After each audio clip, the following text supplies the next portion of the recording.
हमारे विपक्ष के साथी इसके ऊपर हमें बधाई देंगे, तारीफ करेंगे कि बहुत अच्छा निर्णय लिया गया। शुक्रिया।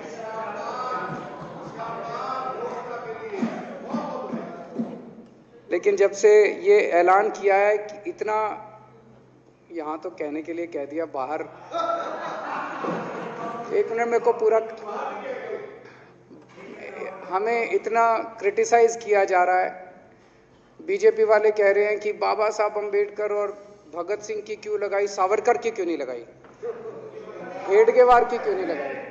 तो मैं कह रहा हूं भाई सावरकर की और हेडगेवार की तुम लगा लो। अब देखो जो बोल रहे थे उसमें तो किसी ने टिप्पणी नहीं की। मैंने कहा भाई सावरकर की बोल रहे हैं, सावरकर की और हेडगेवार की तुम लगा लो, हम बाबा साहब अंबेडकर की और भगत सिंह की लगा लेते हैं। कांग्रेस वाले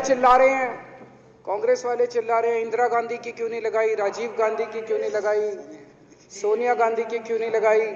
तो हम कह रहे हैं भाई इंदिरा गांधी की तुम लगा लो, हम तो बाबा साहब अंबेडकर की और भगत सिंह की लगाएंगे। अध्यक्ष महोदय, मेरे को पता नहीं था ये लोग बाबा साहब अंबेडकर और भगत सिंह से ऐसी नफरत क्यों करते हैं सारे प्रतिपक्ष के लोग। मैं आपको बताता हूं क्यों करते हैं, और खासकर बीजेपी वाले बाबा साहब अंबेडकर से इतनी नफरत क्यों करते हैं, मैं बताता हूं आपको। बाबा साहब अंबेडकर ने संविधान बनाया, मैं बता देता हूं आपको, आप भी सेटिस्फाई हो जाओगे।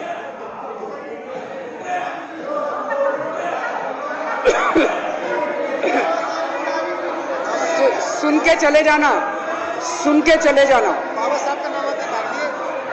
बाबा साहब का नाम सुनते ही वॉकआउट कर गए। बाबा साहब का नाम भी नहीं सुनना चाहते, बाबा साहब अंबेडकर का नाम सुनते ही सुन तो लो।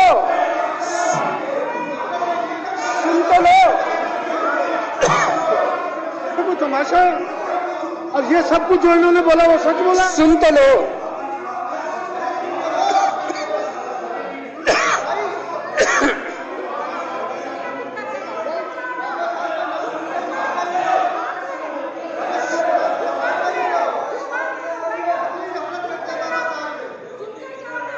बाबा साहब अंबेडकर ने, सदस्यों से प्रार्थना कर रहा हूं, अध्यक्ष महोदय, बाबा साहब अंबेडकर ने, मुख्यमंत्री जी बोल रहे हैं, डिस्टर्ब ना करें प्लीज। नहीं, ये कोई तरीका। सत्य कौन बोल रहा था? सत्य क्या बिजुली जी ने बोला? सब आप बैठ जाइए। अब बाबा साहब अंबेडकर ने देश का संविधान बनाया। संविधान में लिखा उन्होंने कि भारत के अंदर जनतंत्र होगा। इस जनतंत्र के अंदर चुनाव होंगे, चुनाव में जनता वोट डालेगी, वोट डाल के जनता अपनी सरकार चुनेगी। वो सरकार लोगों के सपनों को पूरा करने के लिए काम करेगी।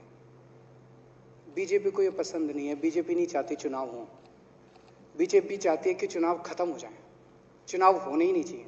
चुनाव गंदी बात है इनके हिसाब से, चुनाव गलत बात है इनके हिसाब से। एमसीडी के अंदर 15 साल इन्होंने जम के लूटा, लूटने के सारे दुनिया के रिकॉर्ड तोड़ दिए। गिनीज बुक वालों की मीटिंग चल रही है कि भारतीय जनता पार्टी का नाम आने वाला है गिनीज बुक के अंदर एमसीडी का और बीजेपी वालों का। शानदार इन्होंने परफॉर्मेंस किया है। 15 साल के अंदर इन्होंने लूटने में कोई कसर नहीं छोड़ी। लूटने के बाद जब जनता में त्राही त्राही मच गई, लोग दुखी हो गए 15 साल के इनके शासन के बाद, और जनता ने मन बना लिया कि इस बार इनको मजा चखाएंगे और गुस्सा जाहिर करेंगे। चुनाव आयोग ने ऐलान कर दिया कि हम आज शाम को 5 बजे 9 तारीख को 9 मार्च को शाम को 5 बजे आज चुनाव की डेट्स की घोषणा की जाएगी।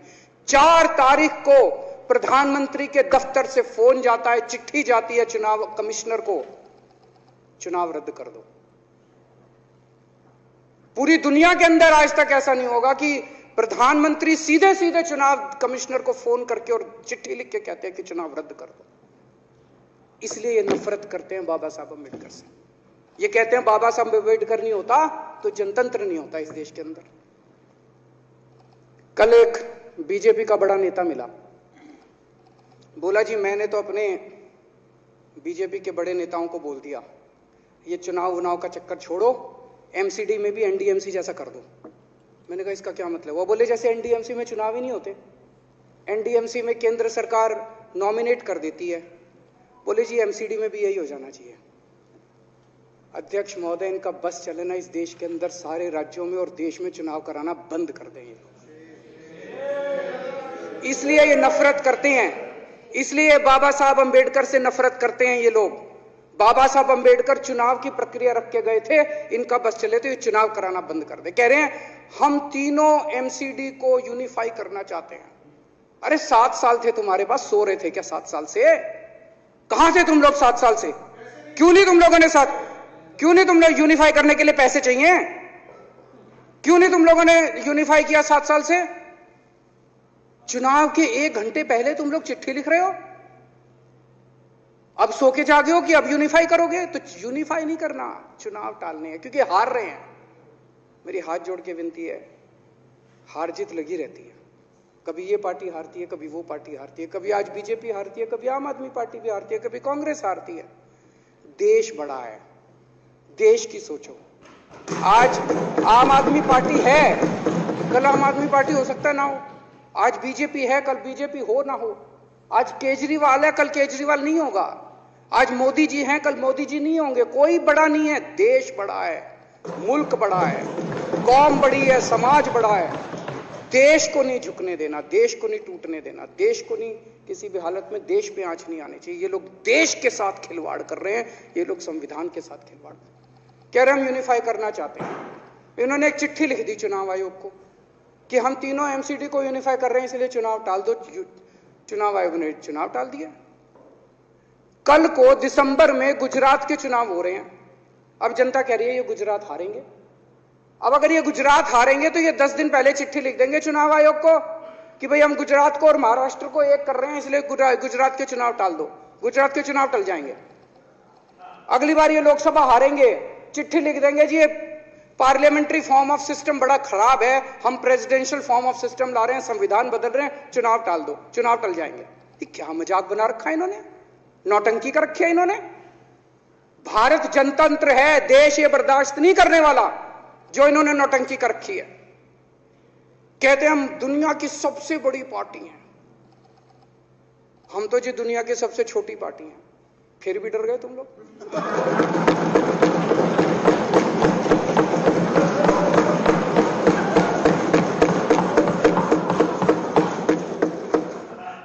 दुनिया की सबसे बड़ी पार्टी दुनिया की सबसे छोटी पार्टी से डर के भाग गई। क्या कायर हो यार। हिम्मत है तो चुनाव लड़के दिखाओ बीजेपी वालों, मान जाएंगे तुम। हिम्मत है तो चुनाव लड़के दिखाओ। कहते हो 56 इंच का सीना है, नहीं तो मान लो 56 इंच का सीना नहीं है, झूठ। नहीं तो मान लो कुर्ते के नीचे 56 इंच का सीना नहीं है, झूठ है ये। कल मैंने देखा, आपको भी बुरा लगा, मैं आपके कमरे में जब चाय पीने आया, आपने मेरे साथ अपना दुख शेयर किया कि जब एलजी साहब ने भाषण शुरू किया, ये सारे खड़े हो गए नारे लगाने। क्या कश्मीर फाइल्स टैक्स फ्री करो, और पीछे से 2 जने कह रहे थे दारू की दुकानें बंद करो। अब इनको भी नहीं पता आज नारे किस चीज के लगाने। ऊपर से आया तो था ऊपर से आया तो था, तो 2 जने कह रहे थे दारू की दुकान बंद करो, आगे वाले कह रहे थे कश्मीर फाइल्स टैक्स फ्री करो, फिर दूसरे वाले ने कहा बे आज कश्मीर वाला नारा लगाना है। तो जैसे रैलियां होती हैं उसमें कुछ टीवी वाले माइक लगा देते हैं कि हाँ जी किस लिए आए हो, तो वो यूं यूं देखता है किस लिए।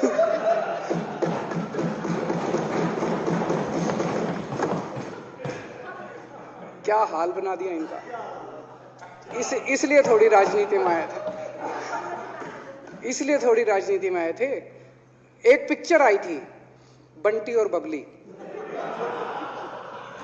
उस पिक्चर में एक सीन था, कुछ लोग एक नेता के घर के सामने जाते हैं, हमारी मांगे पूरी करो, हमारी मांगे पूरी करो। नेता बाहर आता कहता क्या मांगे हैं, तो सारे एक दूसरे की तरफ, इनको पता ही नहीं क्या मांगे। आज सारे देश की सारी भारतीय जनता पार्टी एक पिक्चर के पोस्टर लगा रही है गली गली में जाके। पूरी सारी भारतीय जनता पार्टी देश में एक पिक्चर के पोस्टर लगा रही है। इसलिए राजनीति करने आए थे? पिक्चरों के पोस्टर? अपने बच्चों को क्या जवाब दोगे? घर जाके बच्चे पूछेंगे पापा क्या काम करते हो? पिक्चरों के पोस्टर लगाता हूं।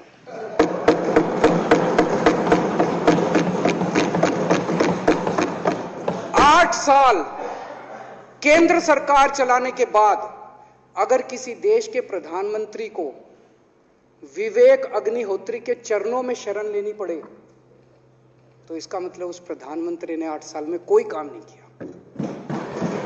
8 साल खराब कर दिए। बताओ, विवेक अग्निहोत्री के चरणों में उनको शरण लेनी पड़ रही है, बचा लो बचा लो बचा लो। अगर किसी प्रधानमंत्री को कह रहे हैं कश्मीर फाइल्स टैक्स फ्री करो, अरे यूट्यूब पे डाल दो, फ्री हो जाएगी। टैक्स फ्री क्यों करा रहे हो? इतना ही तुमको शौक है, विवेक अग्निहोत्री को बोलो यूट्यूब पे डाल देगा, सारी पिक्चर फ्री है, सारे जने देख लेंगे एक ही दिन के अंदर। टैक्स फ्री की क्या जरूरत है? यूट्यूब पे क्यों नहीं डाल?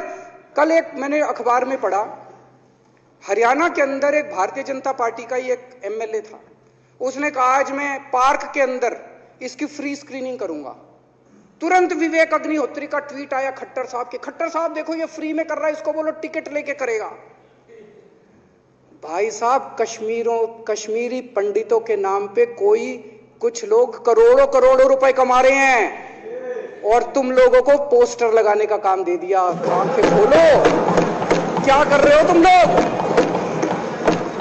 वो करोड़ों कमा गया, कश्मीरी पंडितों के नाम पे करोड़ों कमा गया और तुम लोग पोस्टर लगाते रह गए। क्या हाल बना दिया तुम लोगों का यार। आंखें खोलो तुम लोग।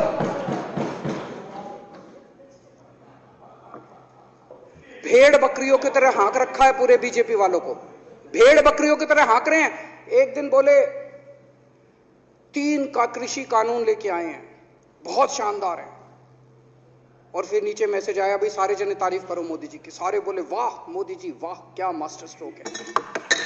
और मेरे को याद है इसी सदन के अंदर इन लोगों ने उन 3 कानूनों की खूब तारीफ की थी, बोले क्या मास्टर स्ट्रोक है और क्या शानदार कानून लेके आए।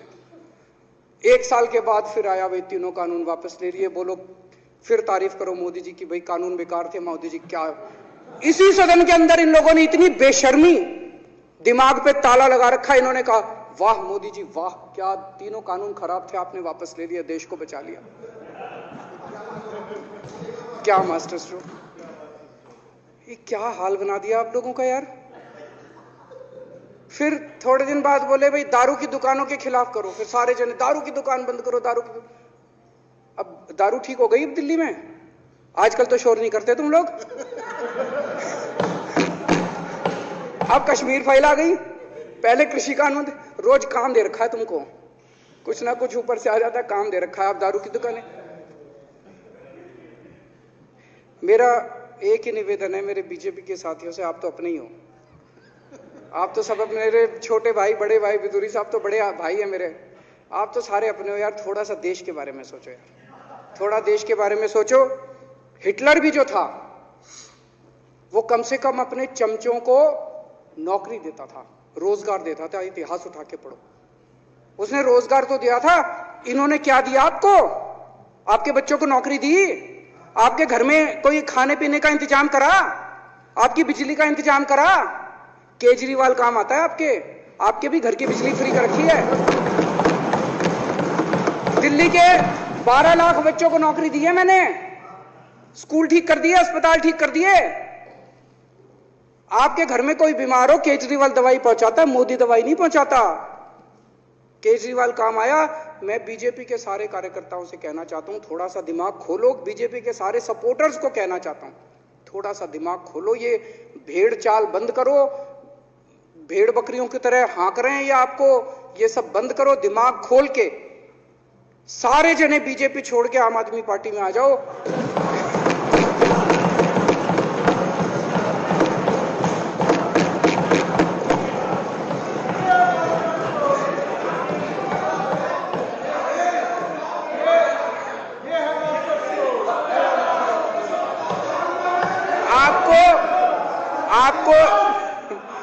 आपको इज्जत मिलेगी, सम्मान मिलेगा, आपसे कतई झूठे नारे नहीं लगवाएंगे।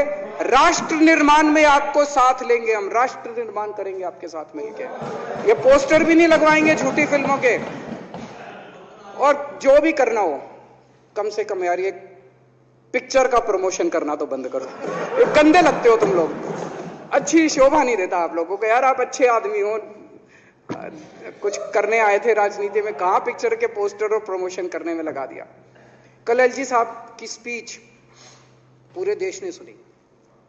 एलजी साहब को एक तरह से केंद्र सरकार का नुमाइंदा माना जाता है। एलजी साहब ने भी हमारी सरकार की कितनी तारीफ करी। 50% जीडीपी 5 साल के अंदर बढ़ गया, भारत में आज तक कभी किसी राज्य का नहीं बढ़ा। इतने शानदार काम दिल्ली सरकार ने किए हैं कि केंद्र सरकार द्वारा नियुक्त एलजी साहब ने भी दूसरी सरकार की, आम आदमी पार्टी की सरकार की भूरी भूरी शब्दों में तारीफ की। मैं एलजी साहब का बहुत बहुत शुक्रिया अदा करना चाहता हूं और इस धन्यवाद प्रस्ताव का समर्थन करता हूं।